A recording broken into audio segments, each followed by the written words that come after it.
Share. I'd like to call this planning commission meeting to order at 6 p.m. on June 14th, 2023. Let's take roll first. Myself, Mark Collins, President. Vice Chair Andre Dove is on excused absence. Bill Campbell. Present. Don Mitchell. Present. And Justin Davis is out with an excused absence as well. I'd like to make a motion to amend tonight's agenda and change the roll call names to reflect Andre Dove as the vice chair and myself, Mark Collins, as the chair. Second. All those in favor? Aye. Aye. All right, let me note that that's been passed. Agenda or amend that agenda for tonight. And let's do our pledge of allegiance. Where's the flag at? Just a second here. I knew I forgot another thing. I have a flag they wanted it.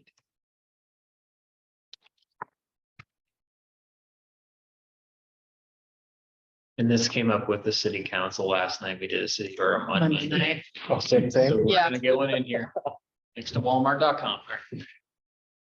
I pledge allegiance to the flag of the United States of America and to the republic for which it stands, one nation, under God, indivisible, with liberty and justice for all.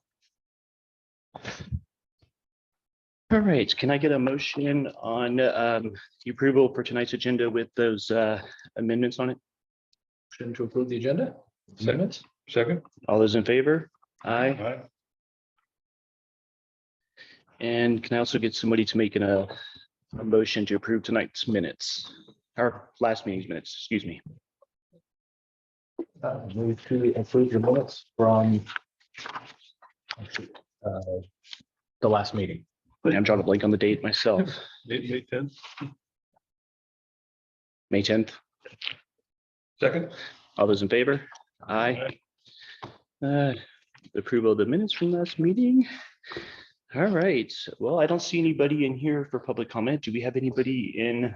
We do have one person in the Zoom. It's Kevin Freebot. He is a planner from the city of Spokane. Kevin, did you have any comments for the commission, or were you just observing today? Just observe. All right, thanks, Kevin. Thank you. All right, what do we have for presentations tonight? Anything? No presentations. All right, and then we don't have any public hearings for tonight. So let's move on to our action items. So the action item on tonight's agenda is the consideration of an extended approved absence for Commissioner Davis. Commissioner Justin Davis is currently within the police academy serving and learning to become a state patrolman, I believe. So we had a discussion. He was having some issues attending the meetings. I actually spoke to Chair Collins regarding this. We've done this before in the past where we've made a motion to approve an extended excused absence to cover him until he's out of that. So we wanted to put on the action item for discussion, and then if you felt so inclined to make a motion to approve an extended approved absence for Commissioner Davis. I'll just state that it doesn't bother me whatsoever. I think anytime somebody's willing to volunteer and help, that's great. And especially where he's trying to go right now and help with our state police force. So doesn't cause me any angst to approve that. No, I agree too. Yeah, he's got a family business here and he really wants to be here. So I've been on a couple other little things with him. So and as hard as it can be to maintain a full committee, I think it makes sense. Agree. If we can just get somebody to make a motion for that. I so move that we approve the extended absence for Commissioner Davis. Second. All those in favor? Aye. We reflect that we've approved that 3 more months after this month, correct, Zach? In general, I'll have to get a more, we didn't talk specifics on it. So essentially it's until he's done. Okay, But I will get some additional information if we can. okay. Thank you. All right, I'm curious to see what's going on with these workshops you have, especially these updates on the comprehensive plan. Oh, yeah. Let you guys take over from here. Yeah, well, we'll do the smaller ones first. Heather's got the got the big one on the comp plan, but let me get down to this here. Do you have a map? Yeah. Okay. I'm gonna try and do it as best I can with some visuals here. So in your packet it's all the application materials, Sunset at Hunters Crossing. Oh, I don't know. Oh, no, that's okay. He's got the packet. Oh, okay. Yeah. I've read through it already, so. So this is just a workshop. This will be coming back for a public hearing next meeting. Well, excuse me, not the next meeting, but the meeting in July, because our next meeting will be on the 28th of June. So that's not necessarily true. So this is just an introduction to the application. And then we will, have a full staff report and presentation materials for you at that time. But essentially, it's a 64 lot single family subdivision. Let me scroll through all the nonsense here and give you an idea of where we're looking at. So to give you an idea, this here and then this piece up here. So it's two different areas. Where is my map? Here's my map. So this is Airway Heights here. So we're looking in the northwest area of Airway Heights. This parcel right here. And then there's a parcel here and a parcel here. So all of that is looking to be subdivided into 64 single family lots. The process in which we review subdivisions includes an initial application, which you've seen the materials in there. Staff then makes a determination of whether that application, the materials are complete or not. In this case, we had to go back and forth a little bit to make sure there was an amendment that had to be done on a cultural survey. So as you know, there's a lot of tribal land out in Airway Heights, Spokane tribe. In particular, there's areas in which specific remains, cultural stuff like that. So we did do an amendment on that. We made a determination complete application. Just for the sake of some of the newer commissioners, there's a process called SEPA, which is the State Environmental Policy Act. It's environmental review. Every project in the city, or excuse me, the state of Washington is required to go through that. We did go through that. We issued what's called a determination on significance, meaning we're not going to require any additional mitigation on top of what they've already done. The next step in that will be a staff report, then following again that public hearing. Once the public hearing is complete, the planning commission will either make a recommendation or not make a recommendation to city council. If you so decide to make a recommendation, we'll do a resolution and we'll forward that along to the city council. When you are reviewing, sorry, let me balance here.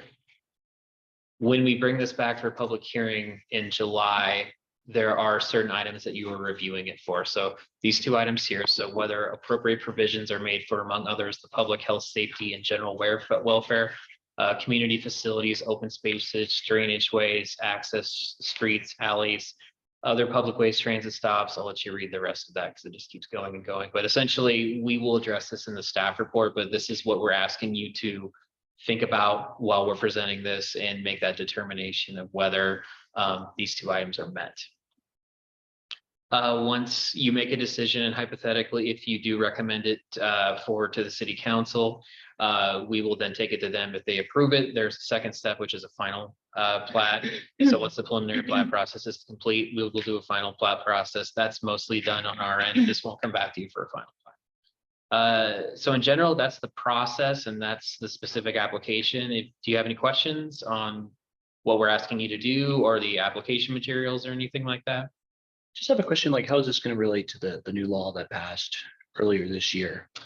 So since the laws, they'll have to be incorporated, and correct me if I'm wrong, Heather, but we will be incorporating those into our comprehensive plan, not this one, but probably the next one, correct? Which law are you referring to? The one about the density. The two lots Yeah. per, or two houses per lot. Yeah, that isn't applicable at this time.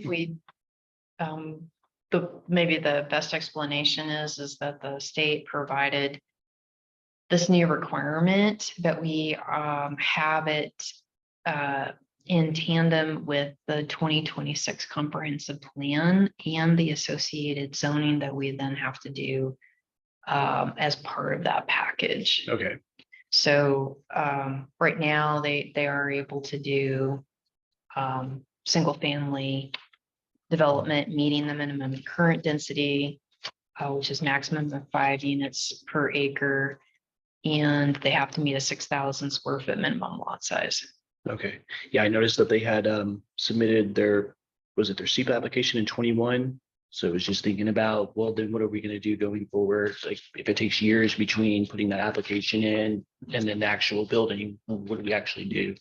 They would be vested, so any plat that exists is vested. What the state law says is that we have to modify our zoning to create the opportunity Okay, to have 2 units per lot, but it doesn't require an individual developer or an individual lot owner to put 2 units on their lot. So what would happen is this project, should it go forward to be recommended to approval and it's recorded as a final plat, then when we update the zoning, basically by early 2027, an individual owner or the developer could exercise the options there, like if they wanted to add an accessory dwelling unit to the property, internal or external, Right. or they wanted to build a duplex on the property, if that's one of the options we end up arriving at, to allow for two units per lot. And remember, ADUs and duplexes are different under the building code. So we just have to create the opportunity through the code later. okay, thank you. So to give you some additional context, we were talking about subdivisions a little bit. So, sorry, my mouse is going super slow. Oh, geez. But essentially, all of that light blue you're looking at there, it's either, again, the areas we just spoke about that are in the preliminary plat process. The rest of that area is in a final plat process.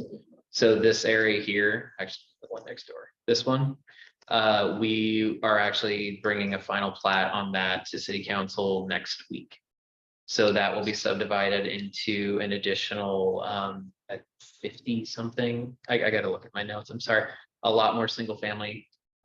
This plat here that's coming up next, the following city council meeting. So that's going to be another 26 single family units. So we're hitting that wall here pretty quick, where we are going to be running out of residential land a lot, I love how you're setting this up for my conversation workshop. Nice. It's a preamble, right? Nice. It's a prequel to how we're going to deal with that. And just for everyone, some of you may know, but this site here is owned by the Cheney School District. So if you kind of have a mental question about what about that, well, that's probably what's going to happen there as a school. So, but yeah, that's Sunrise at Hunter's Crossing. It's a single family preliminary plat. You'll hear a lot more about it and in much more detail in July. But just a little bit to help bridge what Zach was saying about we're bringing a final plat. So under state law, subdivision is a 2-part process. First part is legislative, which means that it requires an action in this particular case by the city council to approve the preliminary design of a plat and to set conditions for that development. The property owner or developer under state law has a certain number of years to come back with a final survey of that property depicting all of the lots that they proposed and meeting all of the conditions that were part of the approval. That's an administrative function. So it's basically if they've met all the state requirements for surveying and creating a document reflecting the plat, and they can meet the conditions set by the local agency, we're required to approve it administratively. They don't have to come back for a hearing. They don't come back to the planning commission. So that's just a little bit of explaining why you're not seeing some of the final plats, is because they've met the conditions that were set earlier. And in that case, in that scenario, the legislative piece performed by the city council happens long before we ever see or hear about it. Well, those projects went through a process just like you will in July. Those projects came in and were presented to the planning commission first to do the deep dive into the application. And the plan commission recommended approval with conditions of those projects to the city council, but the actual authority to approve lies with the city council under our ordinance. But again, Hunter's Crossing, which was one of the plats, they did it in 2 final surveys, but that project was approved not too long ago. It was actually approved back in 2021. So the preliminary plat was this unplatted area, but also all of these lots here. They were all approved under a single preliminary plat, but they phased it into two different finals. So they did 20 lots here, and then they're doing an additional 60 or so lots. So when you hear us talk about Hunter's Crossing first edition, Highland Village second edition, it means that the developer did the final survey work in groups instead of just doing it all at once. And the question maybe, why do they do that? They do it because there's costs associated. They have to put in all the infrastructure in order to get a final plat approval from the city. That's one of the conditions. We talked about this a little bit ago. They have to extend all their sewer and water lines before we will sign the final plat document and let it be recorded. So it's millions of dollars of infrastructure. And they want to be really sure that if they create those lots, that they're probably going to be able to sell them. Was this the one that led to this discussion about the fire safety and stuff in Airway? Yeah. Okay, I thought so.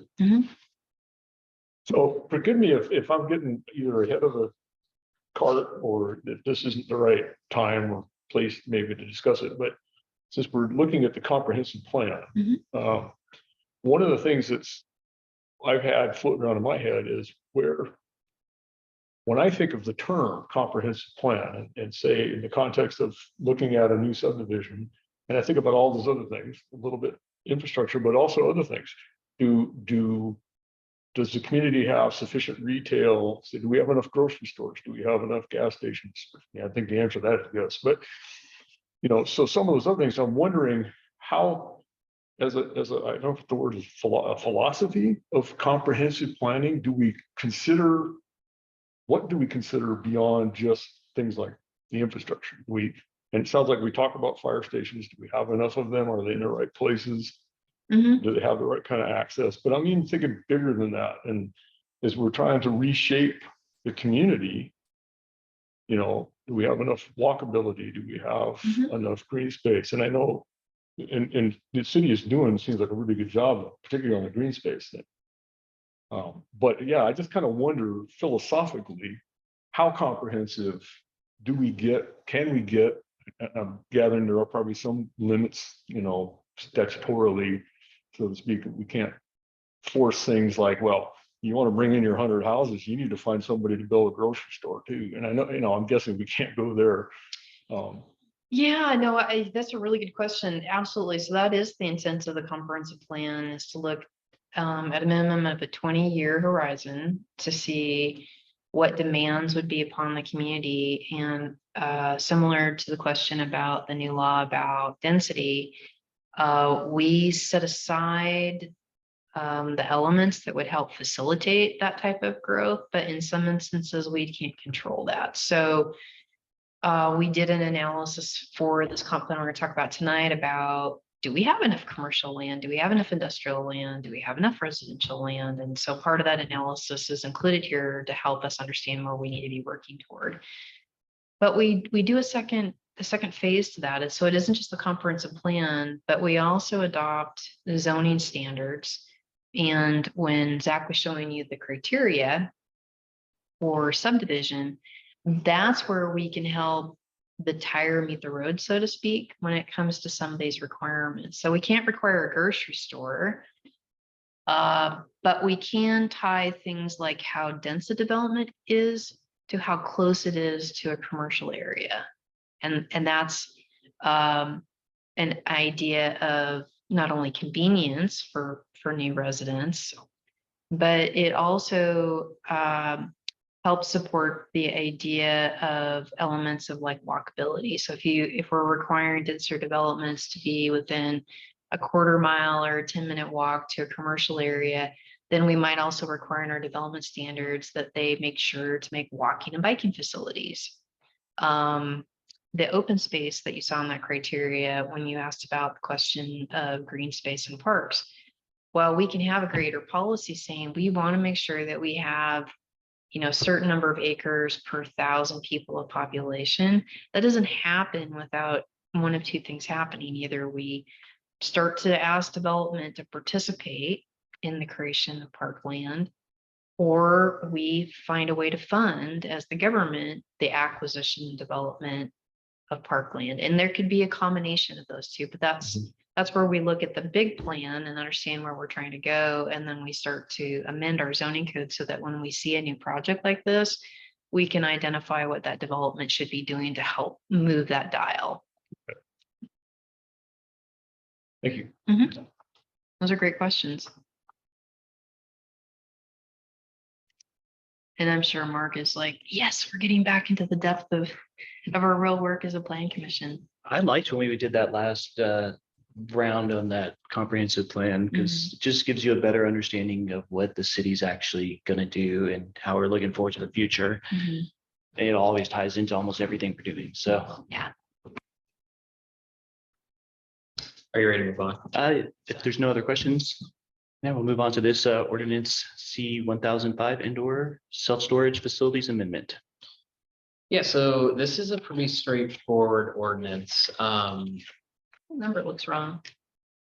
What? That number looks wrong. C-1005. Did I make two mistakes? That's okay. No. I know, but in our actual numbering system, I don't think we're up to the thousands. Well, maybe we are. You could be right. The last time I looked at an ordinance was just a week ago and we were still on the 990. So I guess we could have had 10 ordinances come through in the last week. And there are numbers that are reserved for future ordinances. So. Oh, okay. Sorry, shock talk. So that's how we make the pizza in the oven. Nice. Anyway, Nice. sorry. So why are we proposing this amendment? This proposal is coming from two different spaces. The first being our recently 2021, we adopted a whole new set of commercial zoning standards. Mark, you were part of that as part of our downtown plan here. So this is something we did a lot of work on. And really what it comes down to is what we're intending for the C2 zone. So in this case, the C2 highway corridor zone, the intent of the highway corridor zone is to permit large-scale development reliant on highway access and visibility, where uses benefit from high vehicular trip counts and cater to drivers of private vehicles by providing visible, convenient parking in a range of retail, institutional, office, civic, recreational, and residential uses to meet the community's needs. While the priority of the zone is to emphasize vehicular access, public transportation, pedestrians, and cyclists are also served with dedicated safe facilities. The city council gave us some feedback regarding several projects that we've gone through over the past couple of years, specifically related to self-storage facilities. Their comments were that it just didn't really seem to make sense within the commercial zones, more industrial related. So we went back and took a look at what our zoning code says and how they're allowed. And currently within just that C2 zone, so we're not talking about industrial zones. I'll give you a map again because I'm a map guy.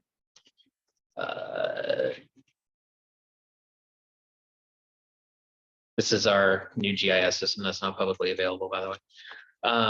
So all of this dark red, so this C1A and this is the C1. So you're looking at that dark red, that's all of our C2 zone. So it's the majority of our commercial zone that's outside of our downtown core. So the city council is basically saying we want to see more, commercial based uses within those areas, and storage facilities don't really make sense. And when you review it, how the actual intent of the zone reads, it kind of doesn't make sense, right? So this ordinance, which is C-1005, is very targeted. It doesn't do anything other than making amendments to two different sections of code. The first section is 17.05, which is in your packet there. 17.05 is our allowed uses matrix. So it goes down and lists all of these uses and basically says if they're allowed or not, or conditionally allowed within each of our zones within the city. There are three language changes within this. The first is to take self-storage facility from P, which would be permitted, to N, which is not permitted. The second change would be storage indoors, which is essentially the same exact use. So that again is taking it from P to an N in the C2. And then lastly, there's a third use within this matrix, and it's recreational vehicle sales and storage lots. And instead of changing that, what we're doing is actually just removing the second part, storage lot, because we do have a lot of applicants come in, basically say, hey, I just want to grade a piece of land. I want to put a fence up and store RVs. That doesn't make any sense within our commercial zone. So we're removing the storage lot and retaining recreational vehicle sales. It's okay to have a sales lot for RVs, but when you're primarily storing RVs, that's going to not be allowed within the C2. The second code that we are going to amend is 1710-040. As a function of our new commercial zonings, we actually have an additional zoning matrix within 1710, which is our overall commercial zoning code. 040 lists out uses that are allowed, conditionally allowed, not allowed within each zone, and it also breaks it down by sound contour.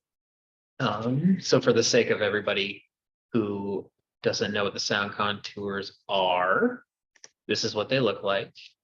When I click that button, that's the wrong one because it's this one.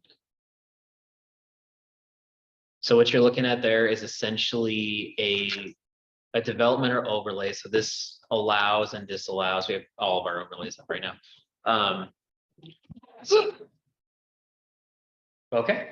So something going on upstairs. We'll figure that out later. I don't know what that is, but anyway. Oh, sorry, that really threw me off. I think it did all of us, yeah. Well, I'm wondering if it's. Go ahead. You want to check on it? Okay.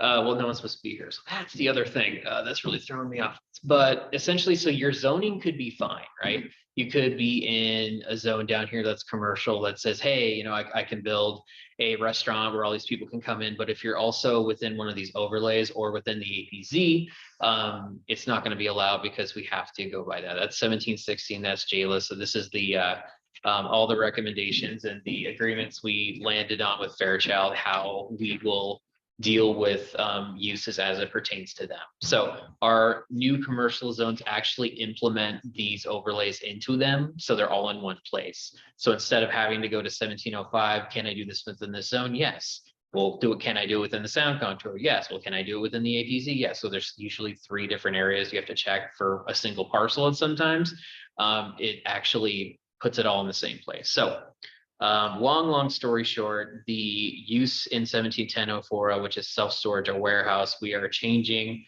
from C, which is conditionally allowed. So we were allowing them, but we did require a conditional use permit to not allowed within all the various sound contours. So it doesn't matter if it's in a sound contour or not, it's not going to be allowed in the C2.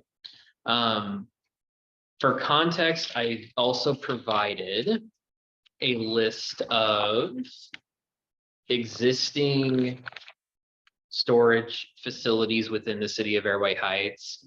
Some of these have conditional use permits. Some of them are, so Airway is within the I1 zone, block self-storage is in the I1 zone, so it's not going to affect that at all. 365 storage has been granted a conditional use permit. It's not being built yet. We're working on a building permit right now for them, but they will be grandfathered in. Fairchild mini storage, I'm not sure if they have one or not. So as these things go over the years, as the zoning changes, they're grandfathered in because they've been approved at the time the zoning was okay, right? But what we're doing is changing that zoning. So there are a couple here that would be affected. Airway Heights mini storage is in the C1A. So currently that's already not going to be allowed, but since they were at a different zoning when they were permitted, it's okay.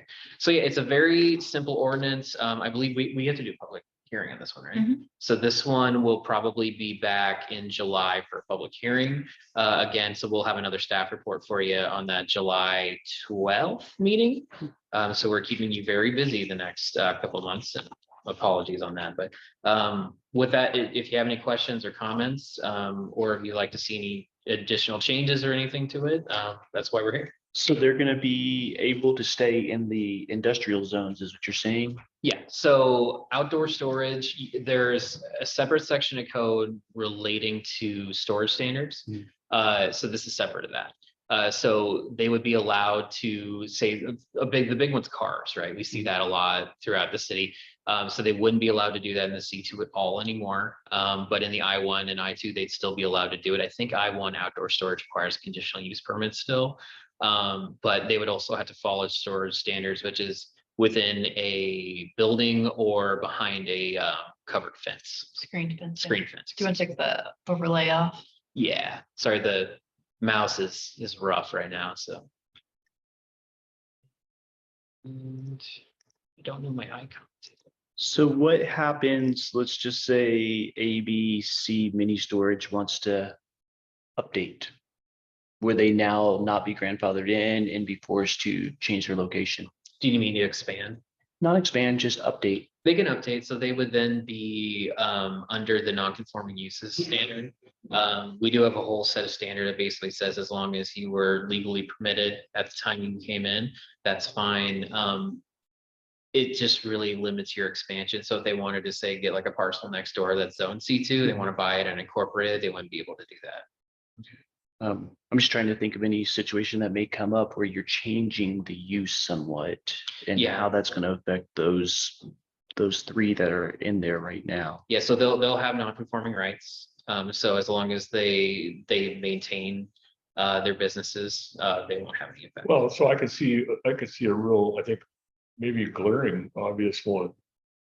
Taking former Kmart's and things, and turning them into U-Hauls. We don't want maybe the old Yokes building to suddenly be turned into an indoor storage facility, right? I mean, that's a prime site for C2, right? So the old Yokes building, which is right So here. Phil's right. I mean, the goal, and that's in the downtown area, would be for a pedestrian oriented retail service, for, you know, office setting for services within the city. And this would stop that. Well, it's zone C1 right now, so even Oh, if they wanted to, it wouldn't be, we've already have that one covered, but hypothetically, if it was in the Yeah, C2. okay. Oh, it makes total sense to me. By taking off the overlay zone, the goal is you can see all of the industrial land that's in the south part of the city, and there is industrial land on the north side too. So Mhm. there's clearly additional opportunities to do it. You can see how much of it's currently vacant. Yeah, so any of that gray or light gray area. There is, I think Airway storage is up here. This actually just got rezoned this week. So sorry, hasn't had a chance to catch up on the map yet, but. Yeah, so any of the gray would be okay, but really what we're talking about is that dark red. And then the other two reds, they're currently not allowed anyway. So really, one of the big concerns is with the C2 zone is we want to maintain land that's on Highway 2 for more intense uses for commercial, essentially. And it seems pretty straightforward to me. I don't think there's realistically anything, and knowing that these existing ones will be able to stay and keep grandfathered in makes sense. And like I said, that includes 365 storage since they've already gone through and established a conditional use permit. So even though they're not there, they do have. They're vested. They're vested. Yeah, Mhm. that's right. That's the word I was looking for. Yeah, definitely makes sense. Look forward to working on that in July.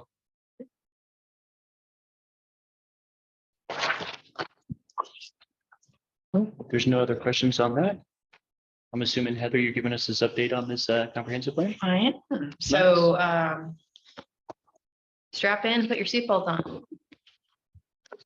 So we did do a little bit of an overview last month, just to touch base on the work that we'd done previously in late 2021 into 2022 around the comprehensive plan. So just a reminder, this was an optional update to the comprehensive plan. This was a goal of the city council. Given the amount of growth that we were having, I was just mentioning to Bill before the meeting started that based on the numbers that we received from the state and that were distributed county wide, we were somewhere around a 3% growth rate. And at points, we've reached almost 9% growth in our community. And as Mark had indicated, that growth has had impacts on us as a city. During the Hunters Crossing subdivision review for the preliminary plat, there was concerns expressed by the fire department about more residents and fire service and response time. And the Plan Commission took the initiative to bring it to the attention of the city council and ask them to study that issue. And really, only 2 years later, as a result of that conversation, the city council has initiated a project to move from a mostly volunteer fire department to a partially staffed fire department. And we are in the process of purchasing a new building to build a new fire station. So definitely growth has impacts, and we need to be able to look at the big picture of how it's going to be impacting us, because sometimes it takes years to gear up for addressing development. And we want it to also be conscientious that we don't want to put too much out into the infrastructure in case the growth doesn't go. So it's a balancing act. I'm sure everybody remembers the housing crash of 2006, 2008. That's not far enough from a lot of people's memories to understand that, you know, that there can be sudden and dramatic drops in growth along the way as well. So this update had a lot of front end so far, public engagement, a lot of engagement from the Plan Commission. And what you're now seeing is each step of that work is now being put into a document. And the goal here is that by July, we will have a complete draft of a comprehensive plan, and it will contain all the chapters that are in the index. So far we've gone over land use, we went over housing, we will be getting parks next, we will be getting utilities, capital facilities, and then economic development and transportation. So these are all mandatory chapters we're supposed to address in a comprehensive plan. There have been some updates to what we've committed to doing as well. So one of the approaches that we took with this plan was we wanted it to be for the citizen.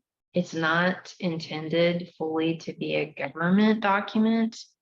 We want the citizens to be able to look at it and understand what we're doing and where we're going with it, and for it to be user friendly. Now, traditionally comprehensive plans, even our 2020 plan, can be huge volumes, very narrative heavy, small on graphics or images or even maps.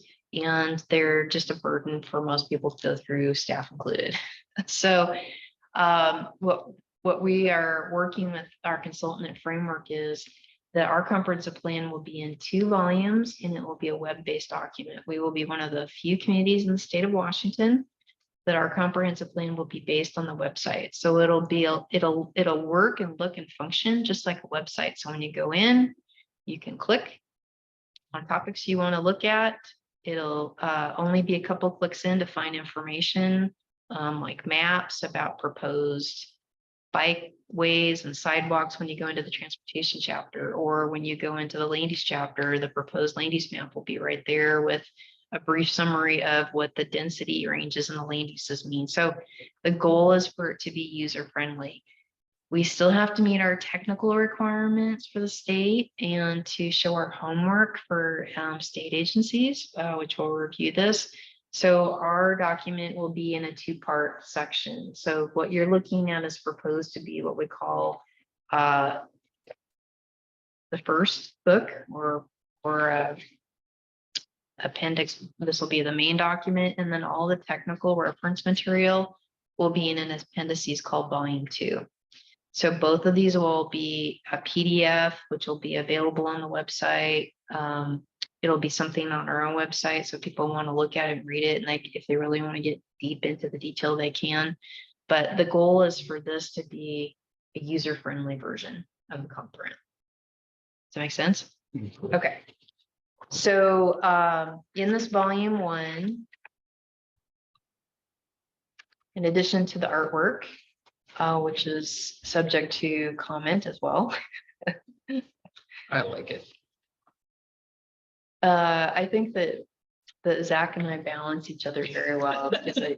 We have very different opinions with regards to what we like in art, and the city logo process was a really good example of that. Hey, we have a logo. Okay. Yeah.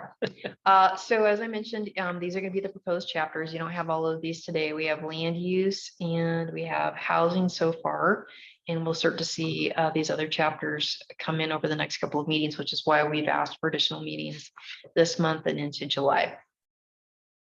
So this just goes through on the introduction, and what we heard is a bit of a summary of the public engagement process that we went through. And we talked about that a bit at our last meeting, which was the Facebook Lives, the Zoom meetings, the holiday or Hollywood Squares, call in and ask us questions, kind of format that we did on each of the topics, as well as the overview. We did multiple surveys in the development of the vision and the big ideas, as well as the transportation preferences, and of course, the land use alternatives. So this just kind of is a Reader's Digest version of that. Then we get into the big piece, which is the vision statement that was an outcome of that public engagement process. And I am not a one to read to you, so I can either pause, or if you said, hey, I've looked at that in my packet, and I'll move on. Okay. And please be aware that we're in the process of giving edits to the consultants. I'm fully aware that it says Airway heights instead of Airway on the footer. And there's some other things that we'll be asking them for edits on as we move forward. The goal, of course, of the plan, not only the PDF or printed version and for the website, is to be visually oriented so that someone would be able to look at a diagram and understand the relationship or connection between the big ideas and the vision statement. So here it talks about it's a great place to live and work and visit. It's small town, it's inclusive, we have strong connections, it's compact, walkable, that we have all the types of housing and employment, parks and open space, and businesses at a human scale within the city. So how does this connect to the big ideas?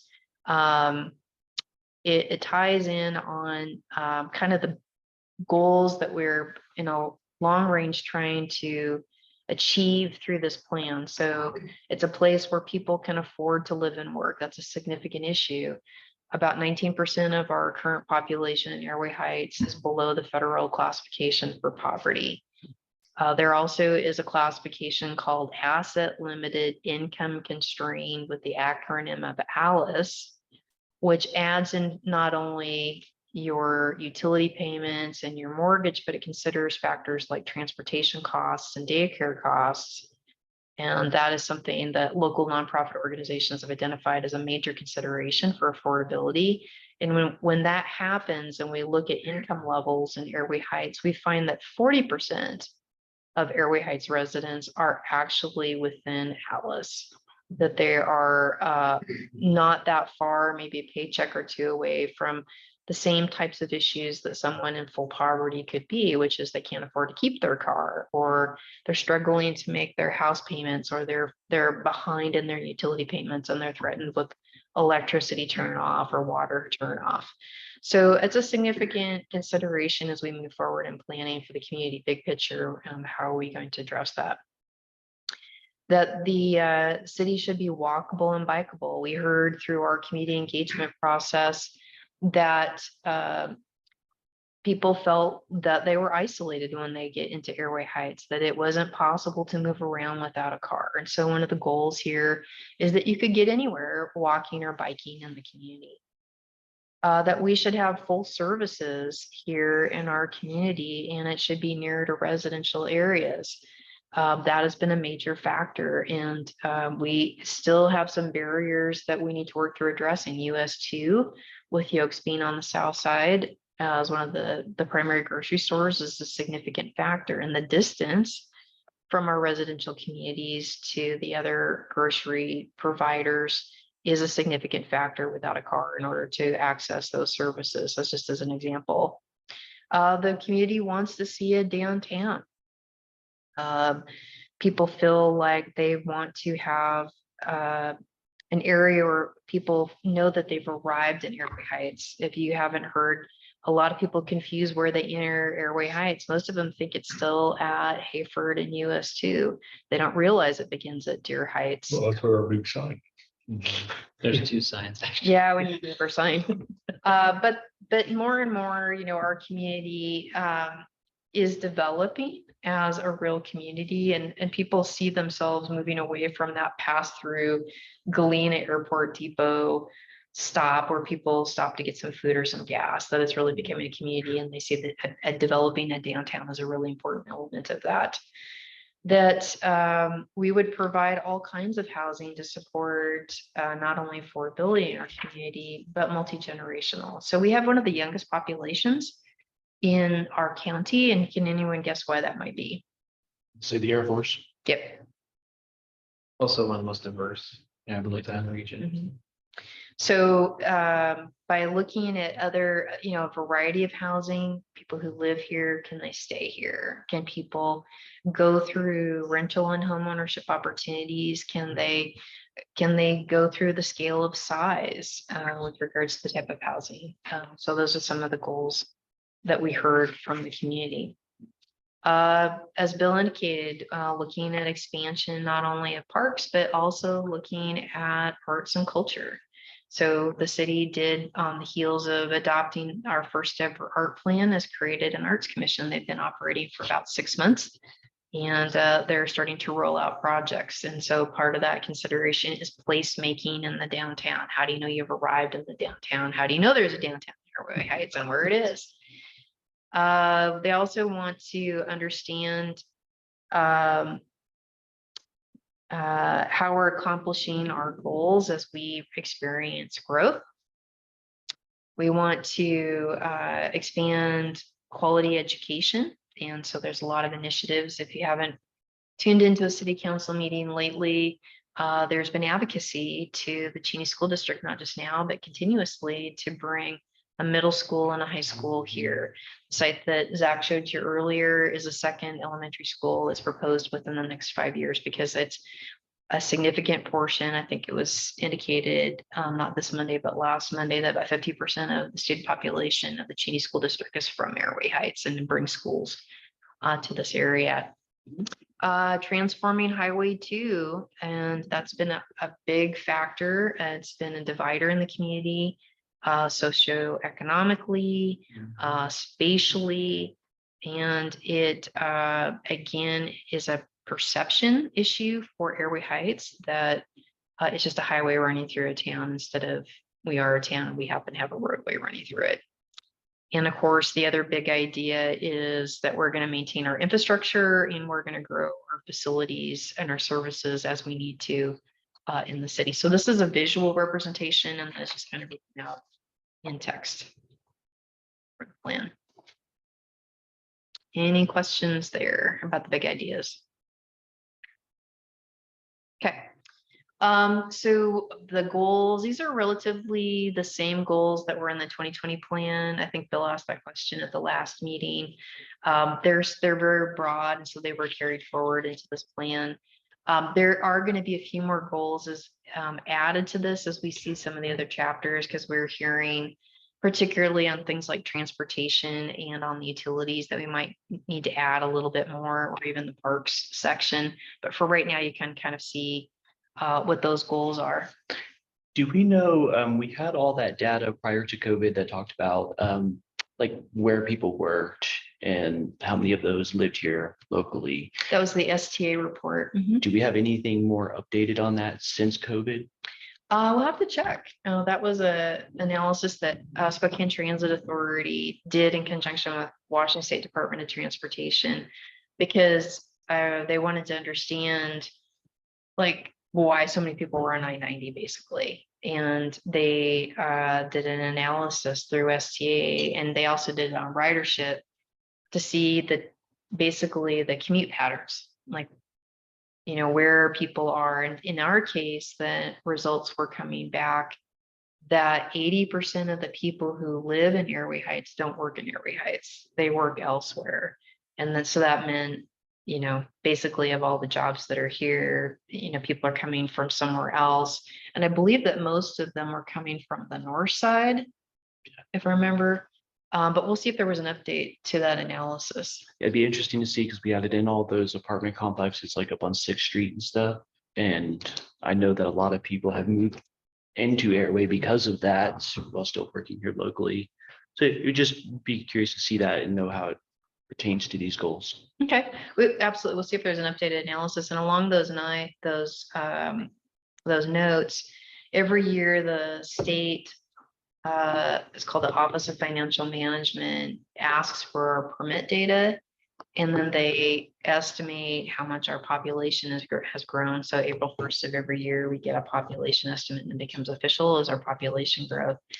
And we just got our official letter, and they indicated that we grew by 600 people between last April and this April.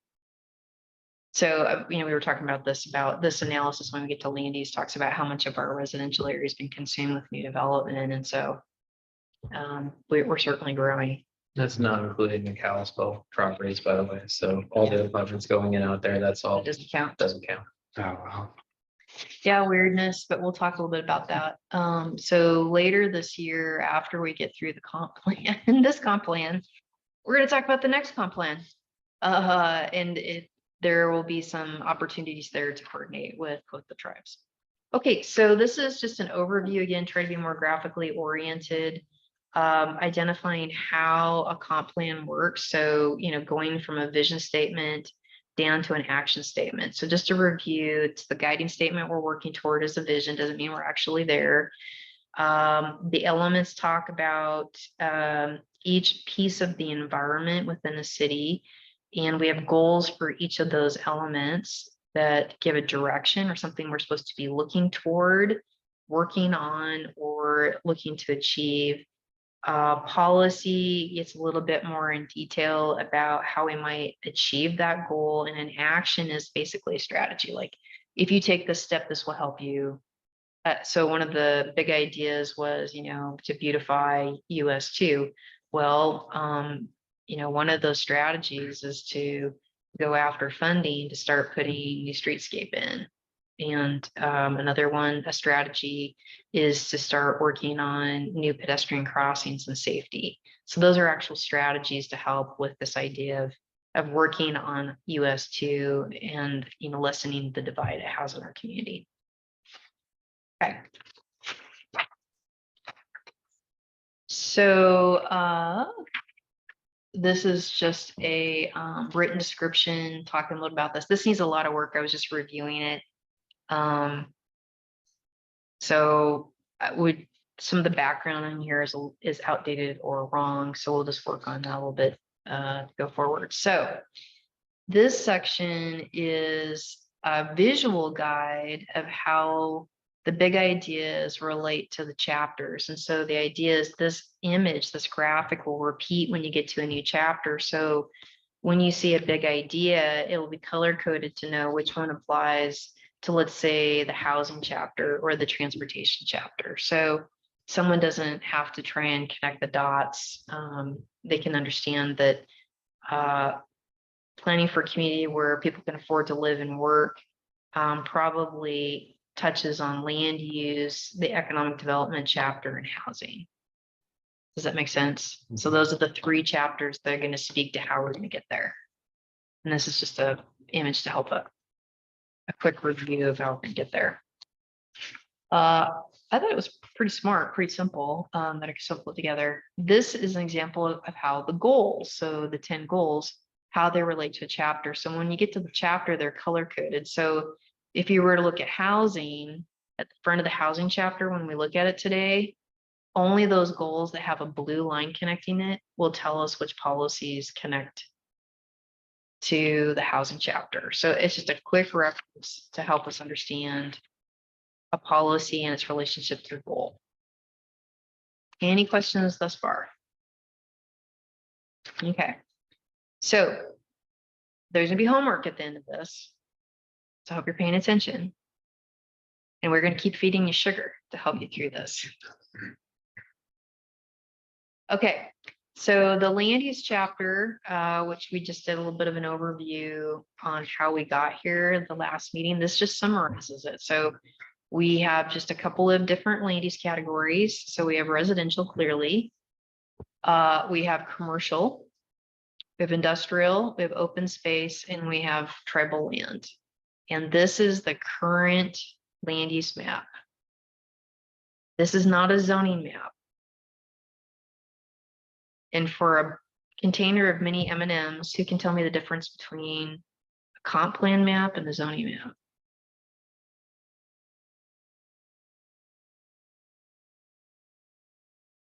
I'll plan more future, where zoning is kind of what we have today. Yep, bingo, there you go. Mini M&Ms of yours. Yeah. I am gonna, is this one open already? Yeah. I will have a couple. I might have busted Those those are, open. those are the. You don't want to put too many in. Absolutely right. So remember, we're looking 20 years into the future. So the goal is to take an analysis of how much area we might need for residential, for example, and we're going to forecast enough land on this map that theoretically can accommodate the housing projections that our consultant has prepared for us. So this is our 2021 or 2020 map. Oh, excuse me, this is the proposed one, sorry, without any descriptors on it. Yep. So this is the one that was the preferred land use alternative. So in this forecast, for example, up where that mouse is on the top right-hand corner, there is about 50 acres that we're proposing in this plan to become residential. From last month, you remember it in our 2020 comp plan is currently industrial. And our biggest need, according to the forecast prepared by Leland and Associates, they did a market analysis for us, is that we need residential. We have plenty of commercial, we have too much industrial, but we need residential. So it doesn't mean that the zoning map will match this exactly, because it creates opportunity in the future, but it shows our homework to say, we forecasted that we needed 3,000 more housing units in the next 20 years. We're pretty tapped out on existing residential land. Zach showed you the map of where we were already getting final plats and where we were getting new subdivision. Where could we identify areas in the future where we might do residential? And some of the background to this that was part of the alternatives is we're very constrained south of the highway to add any residential because of the Fairchild Air Force Base and the Spokane International Airport protection zones.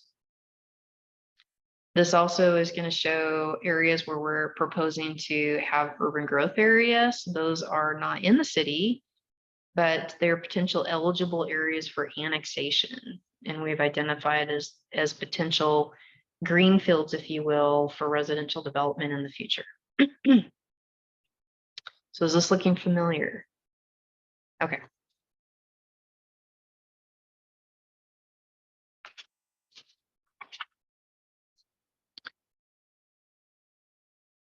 So remember that image showing how the big ideas relate to the chapter? This is summarizing, saying all of the big ideas can be implemented in the land use chapter. That's all this is indicating, because the yellow is brought forth as the brightest color. So these ideas touch on the land use chapter. And remember, we talked about the color coding. So land use touches on almost every goal that we have in the plan. So you can see a lot of weight for how we get to where we want to be in the next 20 years is going to rely on how we look at land use for implementation. And then here are the policies. These are the ones that kind of get into the details of how we might review a project, which is related to Bill's question. And on the right-hand side, this is just a 2-letter key code to indicate that this policy also applies to these other chapters. So LU stands for land use, HO is housing, XP is transportation, PR is parks, and ED is economic development. So again, it's trying to be visually oriented, repeating the same elements, giving shortcuts to the reviewer so they can understand the relationship to the policies and the goals of the chapter. See, we're putting this in a web format. That's gonna be a lifetime achievement. Well, I'm going to submit this for another governor's award after we get this sucker done. Nice. So, Nice. yeah, I think it's great, and I'm pretty happy that a community of our size, that this small, and be able to make that lift to be a web-based plan. Okay, what is new? Because we mentioned that most of the goals are from the 2020 plan, the policies also. But what's been added is these strategy and action sections. And what these are implementation that we are pulling forward in part from some of the other plans that we adopted after the 2020 plan. So for example, we adopted the industrial sub-area plan and we adopted the downtown sub-area plan. And there were specific strategies in there that we wanted to pull forward, face forward, be there for the public and for us as the city to implement. We'll put the full plan into the appendices, but we want it to be here as a strategy. So for example, on policy 3, which is concurrency between the comprehensive land use element and funding to ensure efficient and timely level of service provisions. And this gets to a question that Bill had a little bit earlier about when do we look at development to make sure that we're being current with our services like sewer. And this policy says, this is a policy. We as a policy officially, we're going to make sure that we're having development concurrent with those services. And if we've adopted a minimum level of service that we maintain it. So that's our official policy. And one of the strategies here is that that's being brought forward from the park plan as an example, is that for every home, the city lies within a service area of a park, which is a 10-minute walk, according to our Parks Master Plan. And that in partnerships with developers require parks, trails, and open space with subdivision according to specified standards and actively pursue fundings. And this is the recreation RCO. Recreation something organization is a state agency that provides park funding, Spokane County and Spokane Parks Fund. So why is the strategy important? A strategy like this will then give a guide to update our zoning code. And we're probably going to look at our subdivision code and we're going to say, okay, we need to start requiring or putting a standard into the subdivision code that says they need to start providing parks, open space, and trails. Our current subdivision code does not do that. When you see the Sunrise at Hunters Crossing application next month, there is no parkland proposed because our subdivision code does not require it. So I'm hoping you're beginning to see why it's so important between the big ideas, the goals, a policy, and a strategy, is it then helps us understand what the next steps we need to take as a community to help achieve those big ideas and goals. And there are certainly additional strategies that we can add to this draft plan. And that is part of your homework, is to review these strategies. So again, the ones that are in here now are taken from existing adopted plans and pulled forward, but we want to make sure that we don't have any big gaps in what these strategies and actions should be. Here's another one.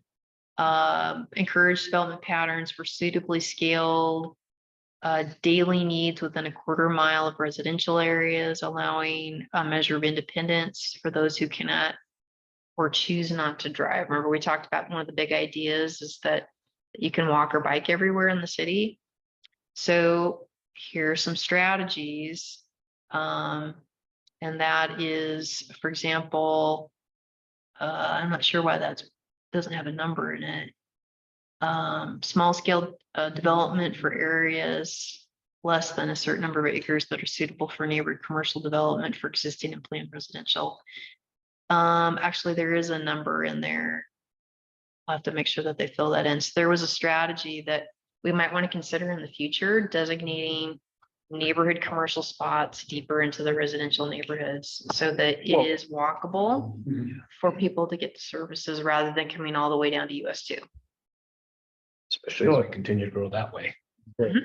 Well, yeah, west and north. Yeah, that's Yeah, because it feels like it sounds like almost a return to the old school, the neighborhood grocer, kind of, small operations. which, to me has a lot of appeal. Yeah, I think this was in the, when we did the downtown plan update, I think this is one of the commercial policies that was put in there. I'll just ask and make sure that they complete that, but that's where it comes from as a strategy to think about adding small scale commercial within walking distance. Ensure access to transit within a quarter mile of multifamily. Why is this important as a strategy? When we look at where we designate high density residential on the land use map, is it along a transit corridor? That would basically mean somewhere along Highway 2 or along 6th Avenue. I mean, these are guideposts that help us understand how to implement as we move forward. Promote connectivity between development on a network scale plan consistent with city's access spacing guidelines. Yeah, we'll have to rewrite that one. Basically, it has to do with a walkability plan. Action rezone areas suitable for neighborhood commercial development, just like we talked about. Access plan and implementation of multimodal transportation needs. So basically what this is saying is we should be adopting a walking biking plan moving forward. Okay. These are strategies for compact pedestrian oriented development. Talked about design standards so that the environment is pedestrian oriented. We actually did do this for part of the commercial zones. We require buildings to be, or we allow the opportunity for buildings to be closer to the sidewalks. So you have that pedestrian scale close connection instead of a parking lot between a commercial building and the downtown. Let's see. Pedestrian friendly design and subdivision, incorporating features like boulevards, buffers, street art, pocket parks. So this would be something again where we might need to go back to our subdivision standards and update them to start requiring some of these elements. Require private development to conduct bicycle and pedestrian analysis along with transportation analysis. Right now, we just ask how many trips are you putting onto the street and what time of the day are you doing that? But what about bikes and peds? How are you accounting for them as part of your development? What are you doing to help that happen? So does it make sense for the strategies? This is a brand new one. We're already looking at this. It's talking about enforcing a multimodal level of service. We actually have to adopt them, and we're looking at working toward that with our new street standard. So level of service on a road says at an intersection, you have an A through F grading system. So obviously an A is the best intersection. At F, you have significant delays, and those delays cause people to make bad decisions. I'll just put it that way. The goal here would be that we should adopt the same kind of level of service for development when it comes to doing multimodal. Like this area of the city is on an A through F rating for how walkable or bikeable it is. And once we adopt that system, then we would present it to a developer to say, how are you going to improve or mitigate that walkability and bikeability? What amenities are you going to add? And I should point out things like this are already occurring in other places in the state, in the United States, as far as adopting a standard for walkability and biking.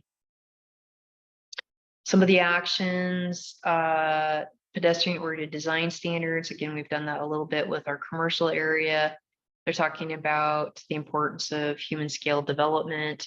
That's a big concern with the city council about large multifamily developments, that they're not very in scale with the neighboring residential. They're rather dense as they're configured in 50 unit or 100 unit buildings.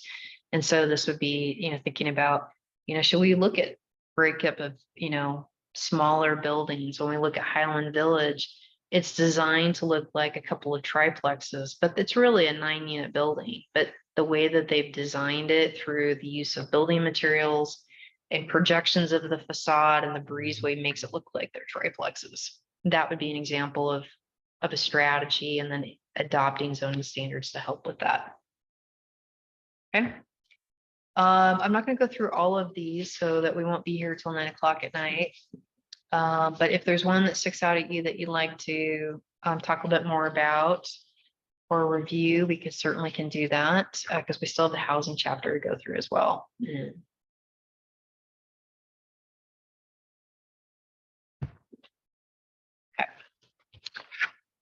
Let's see. There are some policies here that are, I think, new.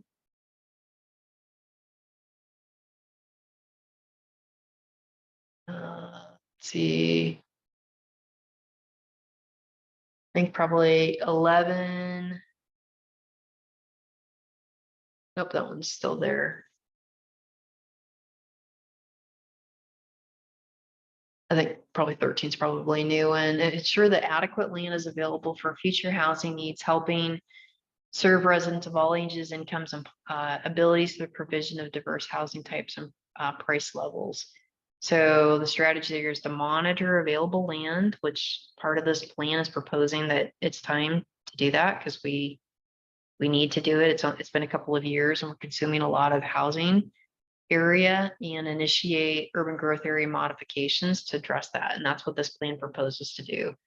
Does everybody remember the land exchange idea that we talked about?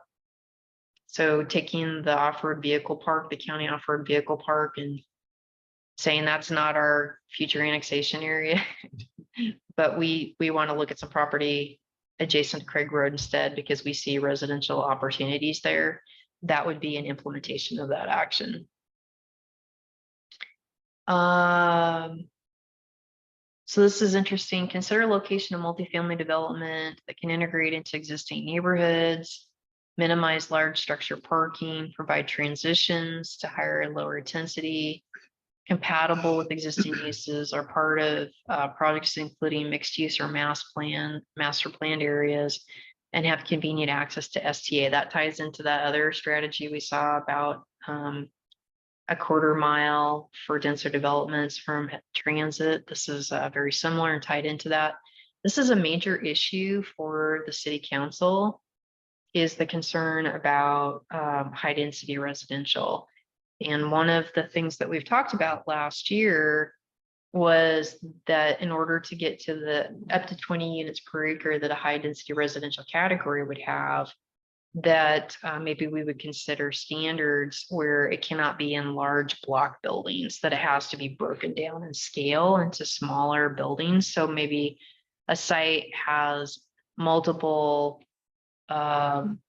unit types on it. So it's a combination of, let's say, townhomes and maybe a smaller single family cluster subdivision combined with a series of, maybe, or, courtyard apartments, which are, typically 8 single story units, on a courtyard, or, looking at, some combination of units and building types in order to get to that density without having a 50 or 100 unit building as part of a large complex.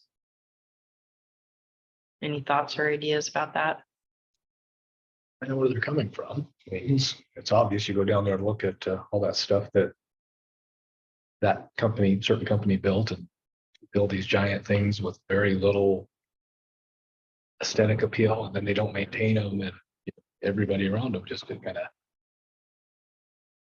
gives you that feeling of, I don't want any more of this. And so, yeah, I get where they're coming from, because you hear it all over the place. So. Well, across on the north side of 6th Avenue is a new development where they did essentially townhomes and attached duplexes.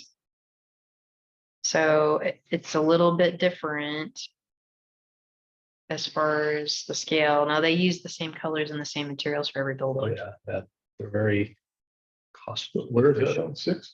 It's immediately north of 6th Avenue, right before 6th Avenue doesn't continue onto Craig Road. You can show the map.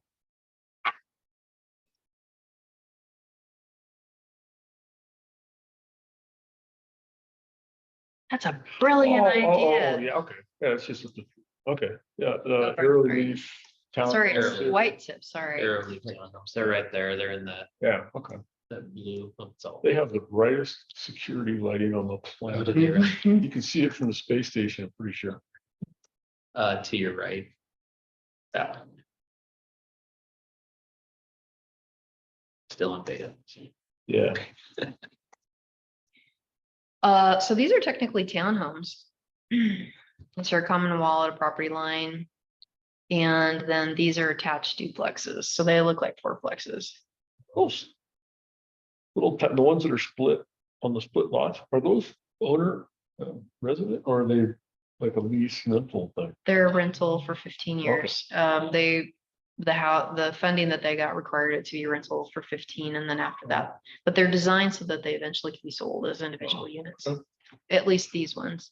Have you seen any of those tiny house like developments that they make where they have them on? That'd be kind of neat too, if we can get something Mhm. like that, because you can have that higher density, but individual still. Let's see, most of these policies I think are the same about annexation, protection for Fairchild Air Force Base.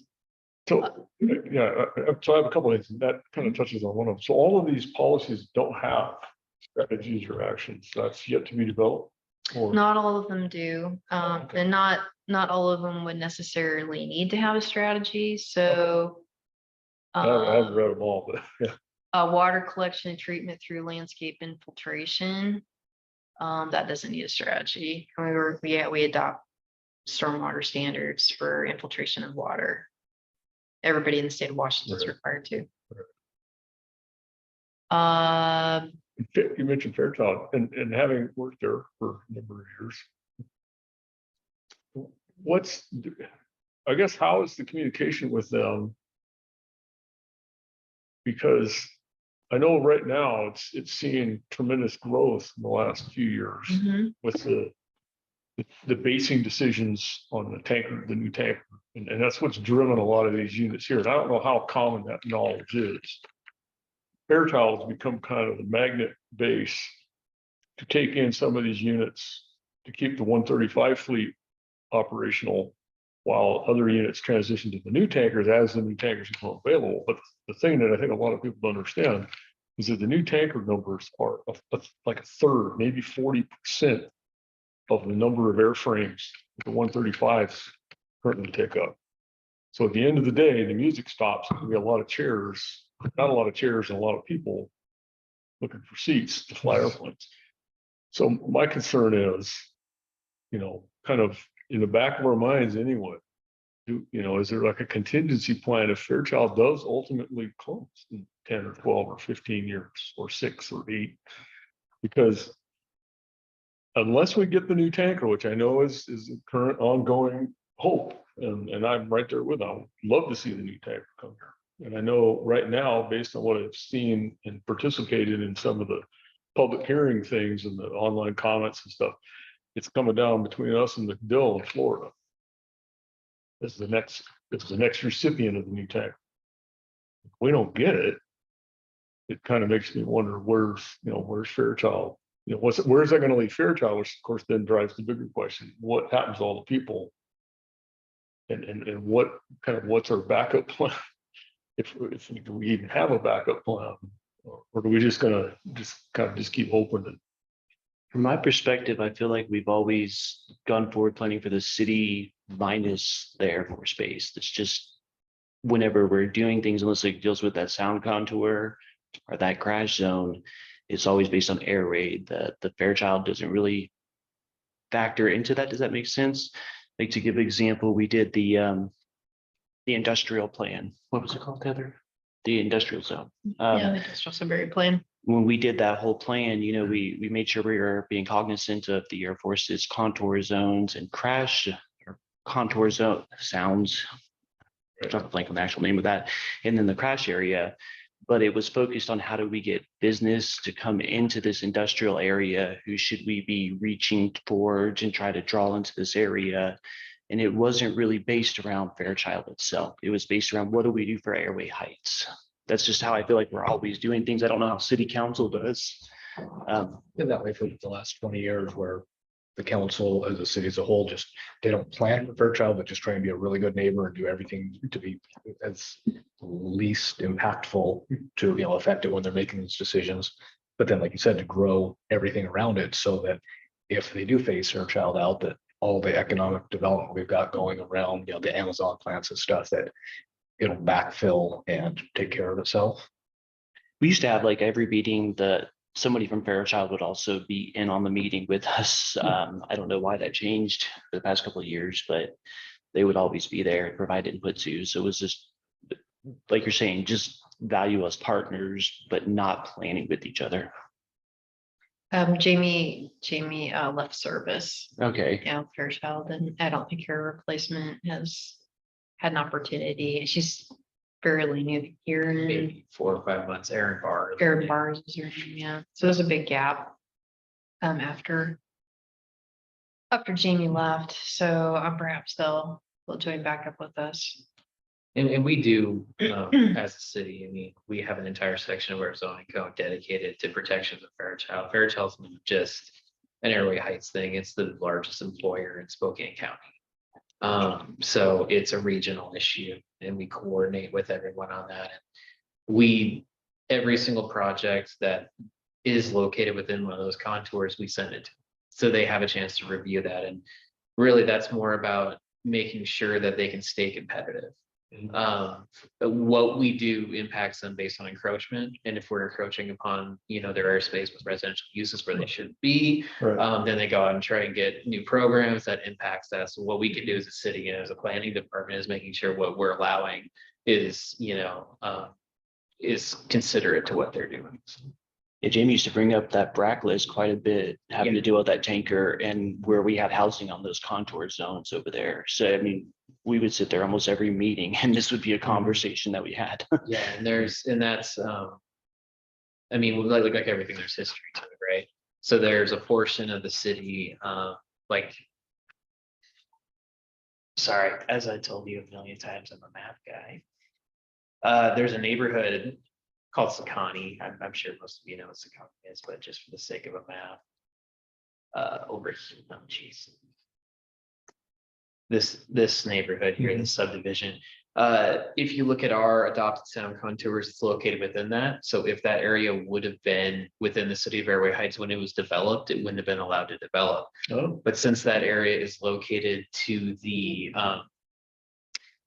east of Hayford Road, it was actually being developed and being subdivided when it was annexed into the city. So under Spokane County's rules, it was a little bit different. So that's kind of how land use works. Sometimes there's a history to every parcel and every development. And so you look at it and go, well, what, that doesn't make sense. Why is it here? You can look back and kind of figure out what happened. Sorry for interrupting. Okay, that's a good question. I think certainly Mark and Bill are absolutely spot on about, on the one hand, how do you address somebody who's clearly a driver for housing and commercial, and at the same time, how do we continue to plan? And I would just add that our projections for population increases are based on many factors, and they're issued by the state of Washington. And so it's not dependent solely on whether a mission increases or decreases at the base. Those are, because population forecasting is better long-term, right? You're going to have ups and downs and things like that. So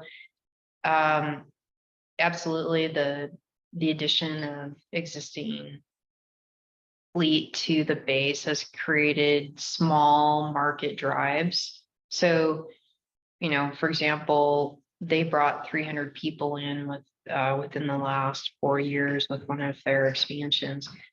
But Airway Heights grew by 600 people just this last year. So, I mean, they're not directly driving some elements, but they are certainly a strong component of every area around the base because of the residency and the seeking of services that the airmen and their families are looking for. So absolutely would be devastating, but we're not wholly dependent on that. see, so we do coordinate with Fairchild, and that's an existing policy. Updating regulations for a broader range of housing opportunities. This has been a policy for quite a while, but there's now actions, strategies brought forward where from some of the other plans that to help us implement that. And some of these should sound familiar. Expand housing types that are permitted, focus on middle housing, townhouses, cottage housing, courthouses, triplexes, fourplexes, combine. One of the big ideas that we want to talk about is, especially with this new law about allowing 2 units on every lot, is we were talking about combining our low and medium density land use categories. So what that looks like, going back to the map, and this is not set up as a clickable PDF, which is why I have to scroll. Where's the zoom function in here, Zach? I think it's behind the, There it is. yeah. That's all I get. There we go. Some of the colors here of yellow, the faintest yellow is our low density residential category. The medium yellow is the medium density. So low density in our plan is currently proposed at 5 units per acre, which is a little bit on the low side compared to some of the state's goals. The state has talked about at least 6 units per acre.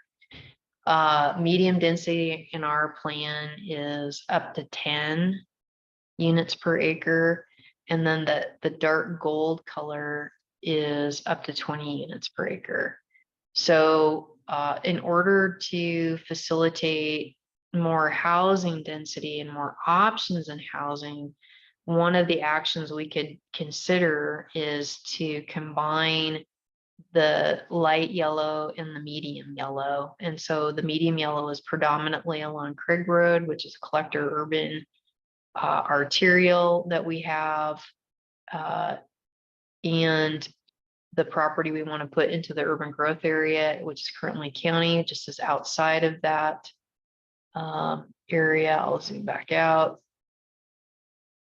This area, which is in the county, potentially an annexation area, we've proposed as medium density, but basically expand the opportunities for housing type, and it would allow up to 10 units per acre if we thought about combining these 2 categories.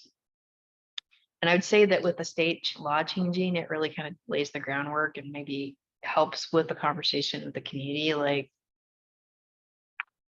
this is happening. And it's funny that like the concern is the community when the community made the housing the main concern, right? So it's kind of conflicting with each other. Well, I think what is happening, what I understand when I look at articles about, the debate that was going on behind that bill was that we're just not seeing development as quickly as we need to in order to fill the gap that occurred basically after the housing recession, which in this area lasted all the way to 2010. So the housing market here, the development didn't really come back. And so every year that's gone by while population has increased, we had a continued slump in new housing development.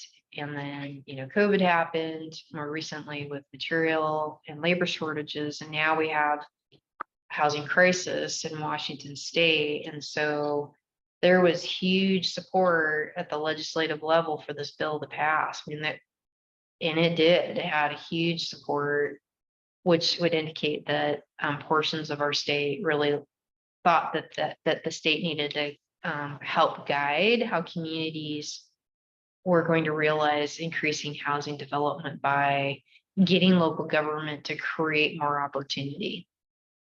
And I hope that was a really nice way of saying it. So I just wanted to point that out, that that's an action strategy that potentially we could take in this plan adoption, and the net effect would be to potentially allow up to 10 units per acre rather than the current 5 that's proposed. Anyway, so I just wanted to point that out. I'm going to try and get it back to what it needs to be. Okay, so any questions on the land use, your homework? will be to go through these goals and policies and strategies and actions. And at the next meeting, identify any edits, additions, reduction, etc., or even just questions that you may have. Okay. I see nodding heads. Perfect. Yes. Okay.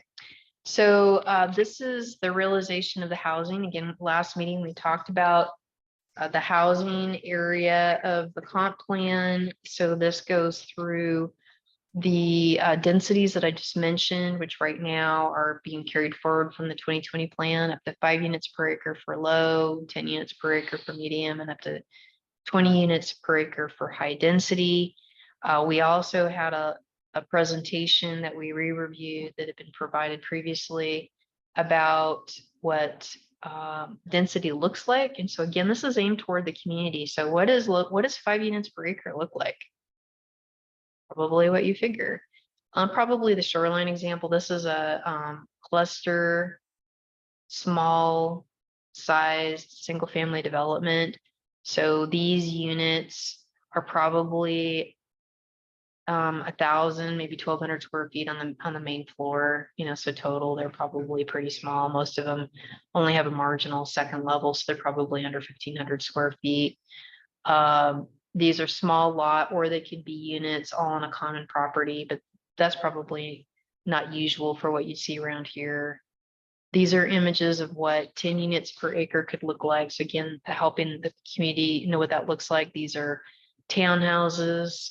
So every home is on its own lot, and the lot is typically about the same size as the house. We have another example of townhomes, a little bit more modern style. Townhome defined by the building code is at least 4 units or more of single family on their own lot. Their wall is at a common property line. It does not have separate units above. It is all one continuous living unit above and below. This is a stacked duplex. This is an old concept that kind of got lost over the decades, but the idea that you could have a duplex, it could be an up down versus a side by side. This is a planned community. This is another version of the cluster subdivision, except that you're looking at multiple units on a piece of property in that instance. And this is what high density could look like. So these are just meant to be visual examples. Now you can see here, and this is if we were looking at a local example, Highland Village looks a lot like this, where it's actually 9 units, but it looks like it's broken up into, maybe it looks like a townhome because, the use of the porch, the roof line is broken up, the different colors, use of materials, etc. Does that require like a different emergency access time? I'm just thinking of being confused if you're going there as a responder. If you have 9 units and you're looking at that, I see 4 when I look at it, right? So typically for addressing, there'll be an address on the building that says this building is 441. And then on the building, it will say A, B, C, D, E, F, G, or something to indicate to emergency responders that this is unit 1, 2, 3, 4, 5, 6, 7, 8, 9. okay. Fourplex is not in Portland, Washington.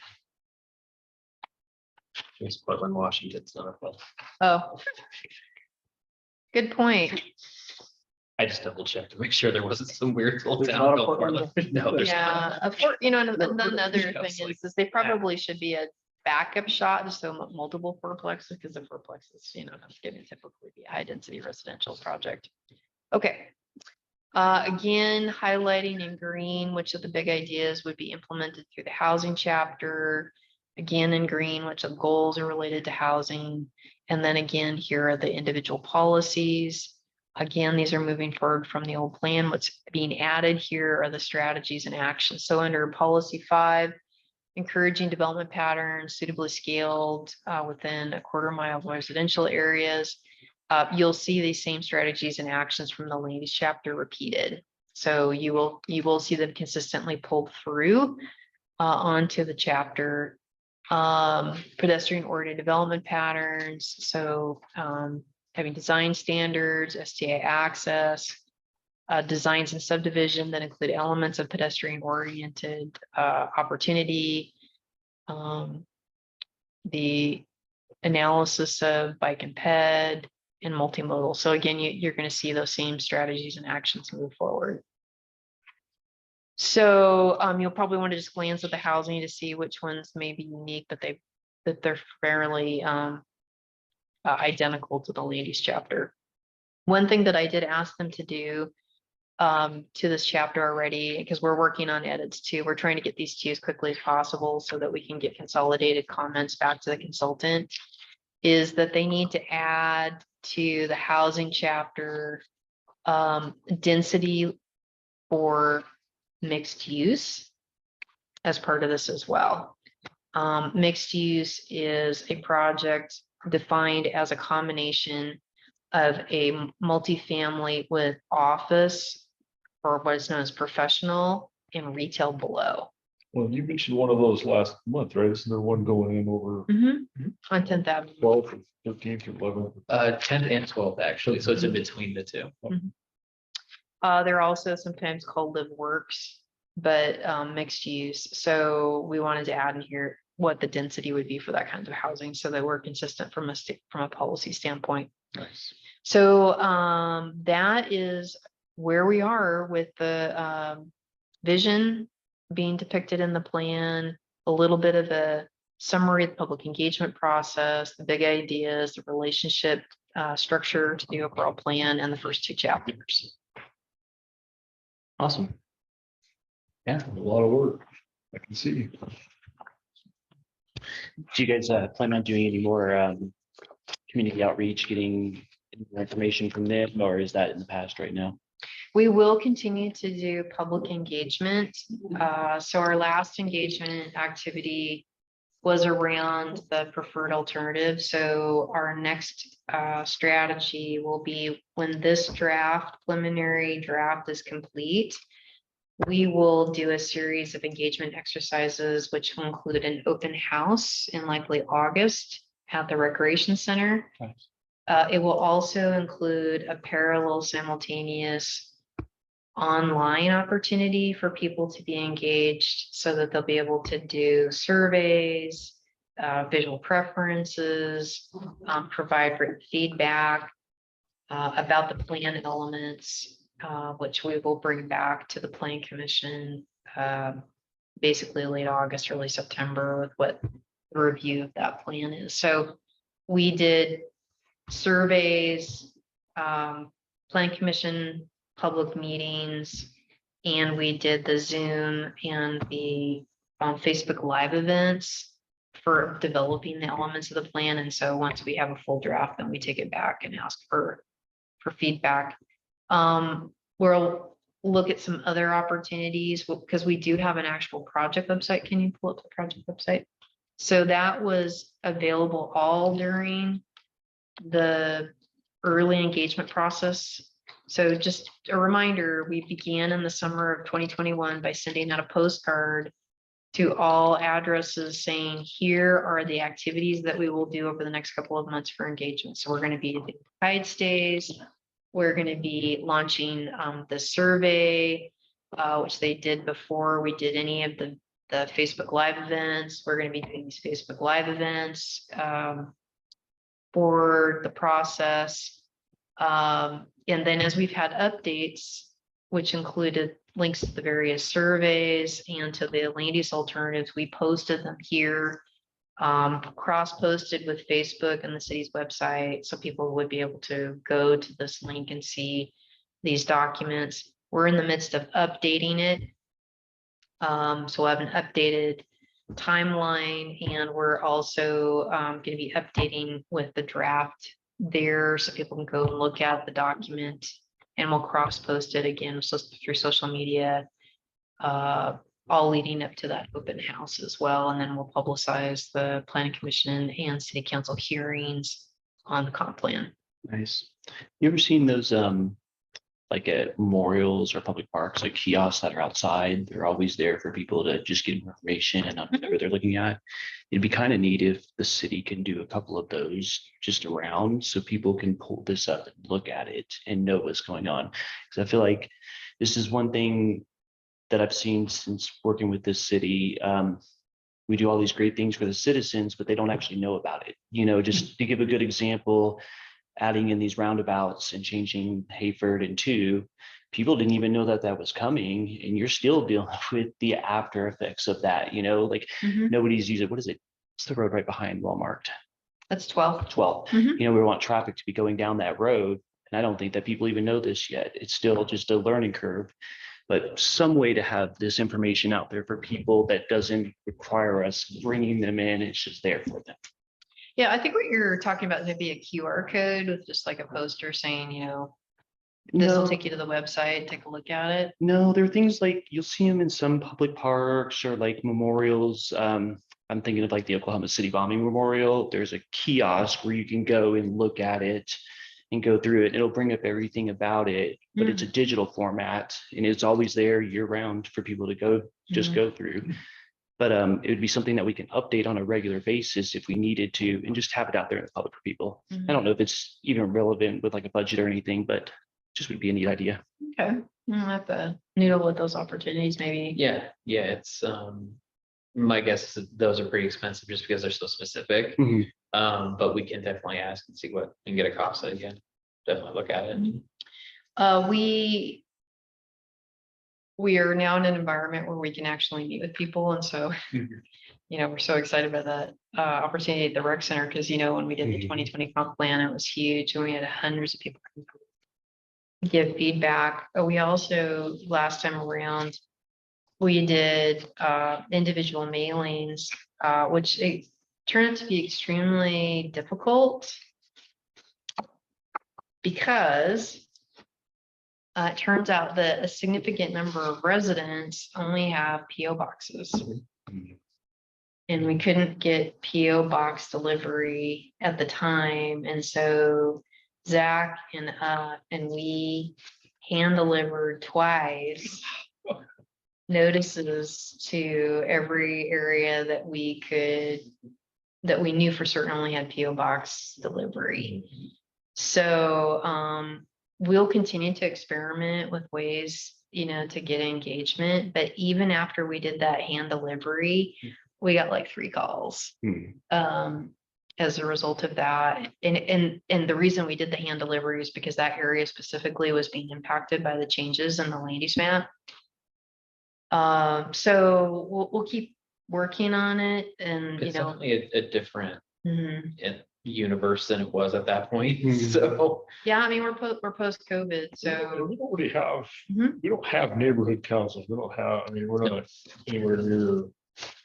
But maybe, I don't know, maybe that would be maybe not so much councils, but maybe Facebook would put out some kind of call for kind of neighborhood ombudsmen to just want to step up and say, hey, I want to know what's going on around my neighborhood. I'll go and bang on doors or, whatever. there is something, because Zach and I do look at engagement techniques, because we belong to a couple of groups that provide that kind of information. And one of the newer things to do, but it's typically in bigger communities, is you hire somebody who's a representative within that community to go out and speak with people. And it's a way to bridge into communities you would not normally do so. So for example, we discovered just recently over the last winter that we have a significant community of Marshallese here in Airway Heights. Yes.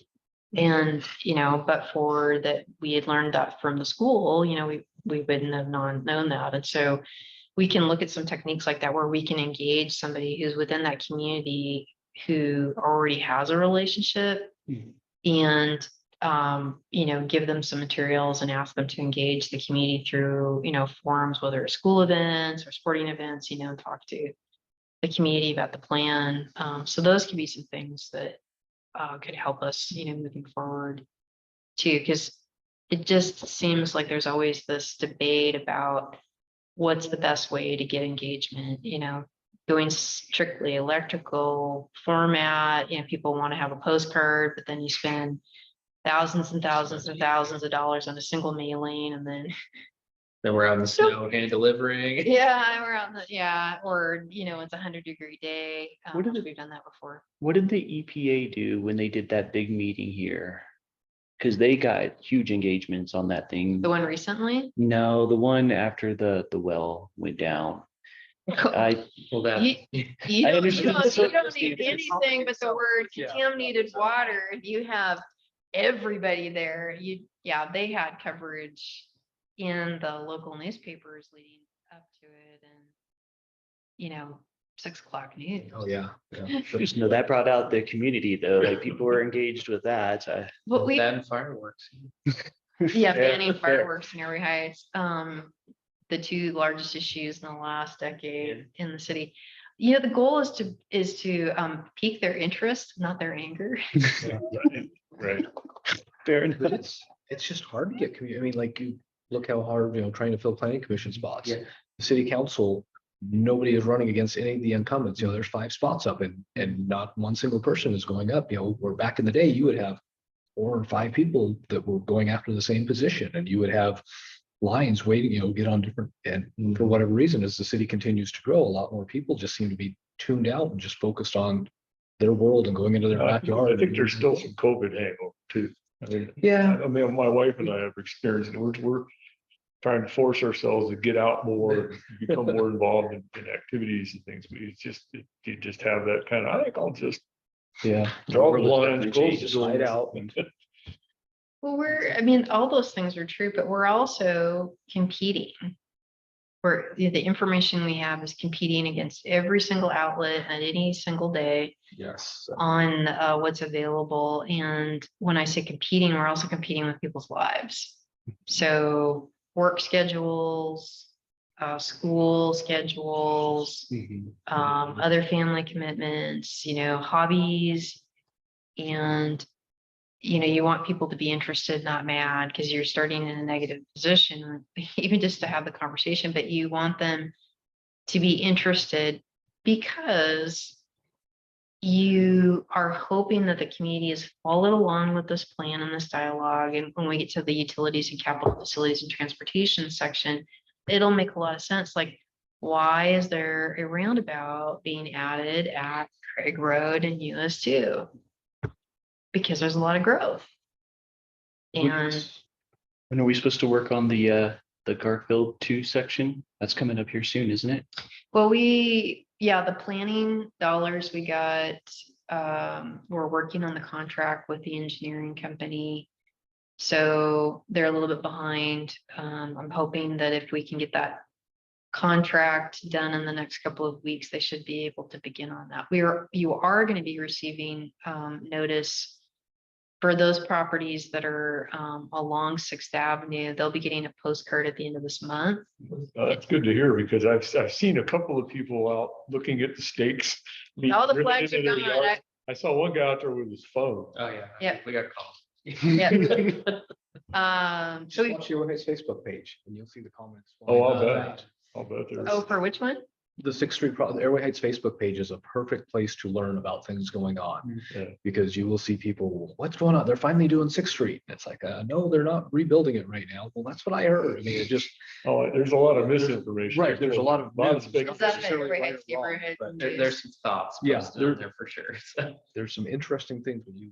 So what we typically do is we'll put a post on the city's Facebook, and then we'll ask who is the administrator of Field Cross post it. And it's up to him if he does it, but there will be information here in a couple of weeks that'll go out, postcard to neighboring properties. We'll put it out on the website, basically inviting everyone to an open house on July 13th, which will be at the rec center, which will be to talk about the 6th Avenue project.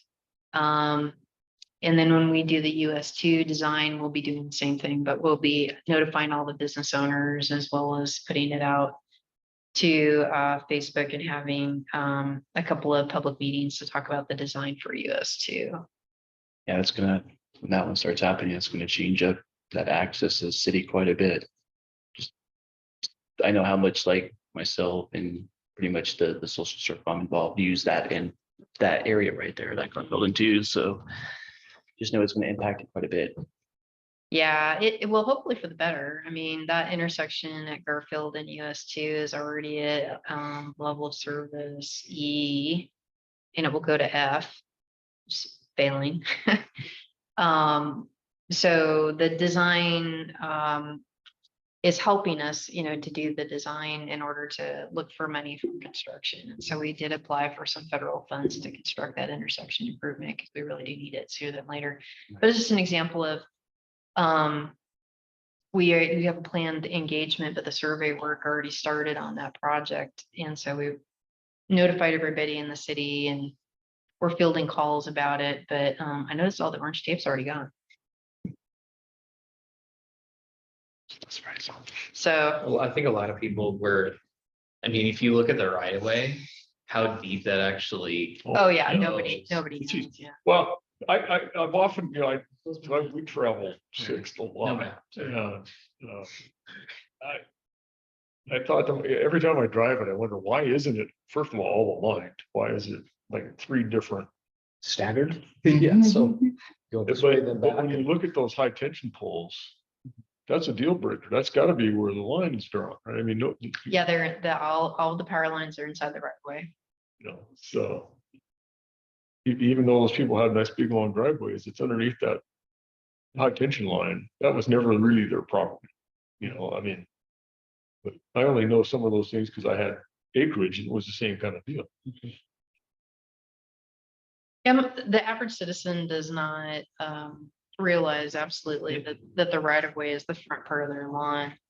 But you know, the goal is to straighten out the road, but it will be a boulevard. So it's gonna have, you know, center median with planting, street trees. It'll have a multi-use path on the south side. We'll fill in all the missing sidewalk on the north side.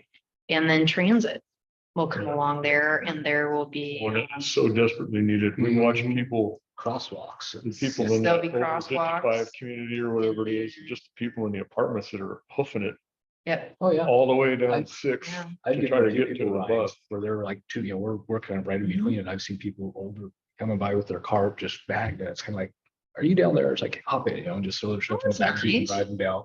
Well, and then like in the winter, you know, sidewalk ends at our neighbors. And so we put like a gravel sidewalk in and try to keep it cleared off, just because in the winter time, there's people literally wheelchair, walk, you know, everything going down the side of the street. And it's just, you know, I've been working forever of, you know, something needs to be done, you know, because, and then watching kids try and cross, you know, and we call it Highway 6. Highway 6. Because, you know, there's people going 50, 60 miles an hour, they're Yeah. passing people nowadays, Oh, it's and crazy. it's just flat scary Yeah. down there. And, Well, that's the kind of feedback that we want to have because, you know, we're going to be designing, yeah, you know, that roadway. And one of the things that I'm asking for is to make sure that we're including features that do traffic calming. So, I mean, it is Yeah. intended to convey as an alternative route to US2 from Deer Heights all the way to Craig Road, but it's not intended to be a speedway either. right. Oh, yeah. Unfortunately, it is, but So we're looking at the funding. We just got another $2.4 million. Nice. From the state freight mobility for that project. And that will allow us to straighten the road, which will make some people happy and some people not. yeah. But it also, what we're hoping, what I'm advocating for is if we have enough money, we'll be able to put permanent speed feedback sign on the road there too. Nice. So What people- would it? a permanent speed feedback sign Oh, that posts the speed limit and it says you're right, going. right. Well, I wonder, because I just noticed there's a solar powered pole that literally must have gone up in the last 24 or 48 hours. It's got nothing on it yet. It's a black pole. It's on 6th at between Aspen and Ziegler. I mean, it might be the very first block. And it's got the panel up on it and the black pole. There's nothing on it yet. Bike paths is or at least some type of sidewalk you can ride on is the one, because I know when I lived on Fourth and we'd go for bike rides, I hated going to Sixth, anywhere from like Sixth up to the park was a pain in the butt. Can you go over to Sixth or and Russell and go to the east of that Yeah. and zoom in, zoom in, zoom in. Oop, and then show the south side. So that multi-use path there will be extended all the way down to Craig Road. So it's going to be a 10-foot wide bike and walking path. So what it'll do is it'll build out a significant portion of our network of multi-use path. Because remember, we're also building it out on US 2. Yeah. And then we're also got a grant. We did a grant overview a couple months ago with the Plan Commission. We've been really lucky. We've got millions and millions of dollars in grants in the last 12 months. We'll be building in 2024 a multi-use path. Can you go down to Craig Road? Yes. So from 6th Avenue, which we will build the remainder of the street. So that's why transit can come through. And then on the west side of Craig Road, from 6th Avenue down to the roundabout at US 2, we will also be building a multi-use path. Nice. So the walking and biking will be continuous, basically from where Garfield leaves US 2, up Garfield, over 6th and down Craig. Nice. Are you gonna do King as well? I just know there's a lot of traffic going up King, going by Sunset and School. King's part of the safe routes. We applied for Safe Routes to School funding from TIB, and we just found out we were declined the funding. So we're trying to do a debrief with them to find out why we were declined. So I did actually talk to the TIB guy yesterday. I went to a training over in the Valley. And behind the scenes, he said it was a really good application. So I'm encouraged. Their next application cycle is 2024. So what we were proposing to do on actually go down further at 10th is from Sunset and Park and Elementary on 10th Avenue and King.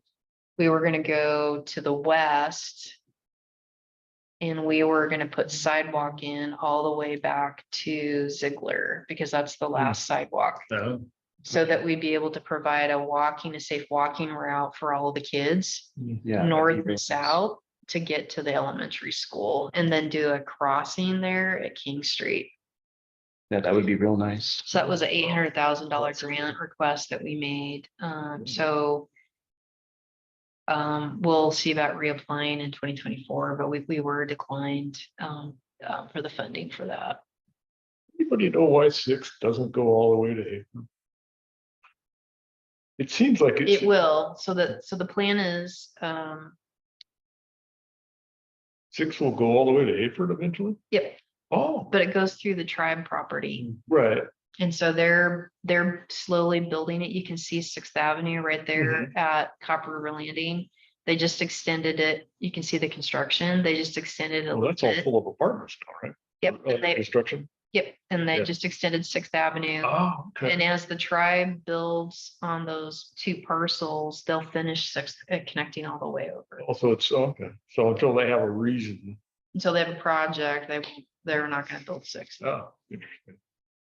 But it is on their circulation plan. Oh. So we've really gotten off the comp plan, but that concludes the presentation for today. Any questions about your homework? Okay, so I want to get you guys out of here because it's been 2 hours. And I know it's been a long day for everybody. So I anticipate we will have a couple more chapters to review for the next meeting. So was everybody okay with the next meeting date, which was June 28th? Yeah, most definitely. Okay, well, we being Zach. the city. The city. Nice. We'll do Nice. your special meeting notice. We'll- Can get that out and then we'll just we'll take questions, comments, edits on the first 2 chapters and we'll move on to the next couple of chapters for the overview. And I'll try to keep these pretty concise. You also have I don't think they're going to work that meeting. I think you're holding No. up till July. Yeah, the two hearings, I mean, I can do them both that day if you want, or I can spread them out and do one that day and then one the second meeting in July. It's up to you guys. I mean, I would prefer to have it spread like that. That way we're staying consistent on our time. That's not gonna be, but that shouldn't really impact the process on this at all. So, or even the timeline, because we're looking at going in August anyway, so. Cool. As long as you guys are okay with that, I would much rather have it split. Oh, it evenly. gives me more time too, so all good. Just means 2 meetings, I'll have to wear long pants, but okay. Well, we'll be in here. The and- camera, the Yes, camera But if, is but at if you get table public level people that above. do show, because they can, for the public, if they want to show up, they Yeah, can. So we'll I'll- have space and we'll have our Zoom and. just in so, case, so. Yeah, That's, I mean. We'll probably have the applicants here for Sunrise at Hunter's Crossing, either here or here. I can't say for sure, obviously, but my guess is we probably won't have anyone come in for the indoor storage amendment, but you never know, so. Okay. Well, we'll prepare for that then. And you're saying the next couple of months, we're gonna have it every 2 weeks, basically. Okay. Yeah, I don't mind whatsoever. I would really appreciate that. So we can get through these materials, so we can get to a preliminary draft that we can then start going back out to the public with. Okay. Nice. yeah, I agree. It's much easier to do multiple meetings for 2 hours than it is to do, try and do a 4 or 5 hour meeting, because you'll lose us at 2, or you'll Mhm. lose me at, 1.5 to 2, but that's. Yeah. Well, hopefully sugar will help. So Can we start making food requests? could. Sorry. I mean, technically, this was a food request. so- True, true. All right, we'll get you our menus by next week, okay? Yeah. Just joking, just joking. Snacks. I appreciate that, Heather, though. I love seeing these comp plans and I like what the city's doing. It's just come so far in the past couple of years. So I know that we're gonna have like great things coming up in the future. I'm really happy like having your guys' engagement too, because it seems like over the past couple of months, we've been lacking engagement on this commission. So both of you have that residential experience, and I know that's going to add to this conversation, especially when we add in Justin and Andre. Let's move on to commissioner reports. Do you guys have anything? Nothing. Just 2 things. Where can we get the list of that class that we're required to take? Because I know I need to do mine, and everybody else should probably get theirs done too. We'll resend the link. It's a online 10-minute video that the Attorney General's office has put together for open public meetings. Okay, are we Is no there longer something have to we need do to the get actual for class that, anymore? Or do we just do, oh, That is the class. When you finish it, I thought I did you it. just certify that you. I finished don't the video. think there's anything. Are you talking about the short course? The short course, yes. I can't think Oh. of the name of it right now. Oh, that's Yeah, a different thing. yeah, that's not required. It's optional. It's suggested. So the Department of Commerce for the state of Washington provides a training for elected officials and commissioners, and they've nicknamed it the short course. But we have to wait for them to provide the training. They don't have it recorded. Okay, So we reach out to them and say, hey, it'd be lovely if you did this. Wink, wink. But they do it typically every year. Yeah, well, it seems like it's been a couple times, like twice a year lately, but I might be mistaken, but I can check with Dave.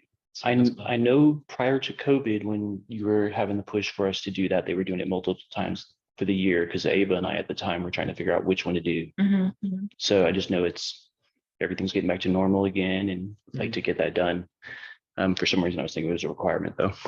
No, it's optional, but it gives the history of how zoning started in the state, and it talks about commissioners' roles, and it's a great kind of primer.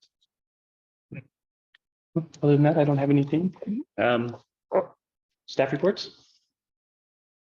Well, we talked about subdivisions a lot today, as you know, so we'll have those 2. We have a 3rd one coming after that for final, so those will be done within the next couple of months. You'll start seeing those parcels being processed and put up in the Spokane County records. Sunset, we also have several binding site plans, which are essentially subdivisions, but they're for commercial land, as Don, I'm sure you know. So we're working on those two. So we're really busy in terms of projects right now, but most of it's subdividing, it's land use actions. It's not like boots on the ground stuff. So we do have a couple of projects, but yeah.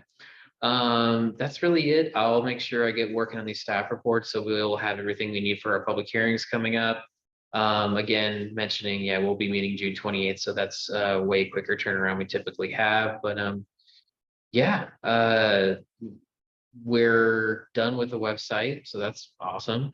You've been seeing the newer version of GIS. This isn't publicly available yet. I'm still messing around with it and we're making it work, but I like it a lot more than what we have up there right now. So I'm hoping to get this done the next couple of months when I find time, which during the summer is really like, you know, hope and a wish, right? So yeah, but no, we're staying busy. We got projects. Like I mentioned at the top of the meeting, I think we are looking for more commissioners. We do have an application window open right now through the 22nd of June. We'll review. We do have one that you provided. So if you know anyone who may be interested, please let us know. I'll be bringing this up to the city council on Monday as well, just to see if we can get some additional. So yeah, that it. Okay. So we've talked a lot about the grants. So since our last update on the grants, we got another $2.4 million for 6th Avenue. That just basically helps us build more of the boulevard concept. We did, so we are under contract for the design that will be constructed in 2024. The public engagement process will begin shortly on that project. We got the money for the multi-use path on Craig Road. That's under contract. They're doing the survey work out there as well. That's on the tribe side of the property. And there'll be crossings there and rectangular rapid flash to assist with crossings across Craig Road for that project. As I mentioned, we're a little bit delayed on getting the US2 engineering and design project underway. But we hope to have that done pretty soon, and that will have numerous public engagement opportunities for businesses and residents and visitors about multimodal, so walking, biking, and transit facilities. So that project is scheduled to be completed and designed by February, and we're already looking at applying for construction dollars for that. The city, with its new website, is going to be updating it to include posting the city's strategic plan. So Mark probably remembers this, but the city council did almost 2 years worth of retreats to develop a overarching strategy for the city. That's different than a comp plan because it talks about, you know, kind of business level decisions and actions that the city wants to undertake. And that strategic plan is going to be put on the website so that it'd be more transparent and available to the public. So you'll get to see what the city's strategies are and what the action steps that are involved with that. And it will include basically tracking with regards to what progress that we're making. So what actual steps we're doing toward achieving those strategies and what percentage of complete that they are. So that will probably be launched by July 1st and will be available on the city website. So if you want to take a look at that, you might be interested. And so the goal, again, is to be more transparent with the public about what we're doing and why we're spending the money the way that we do. I believe that they're also going to use that as a tool for engaging for this year's budgeting for the 2024 budget. So they went through some similar like small scale exercises in previous years, like with an imaginary pie and, you know, how would you shift the dollar spent, you know, for your preferences.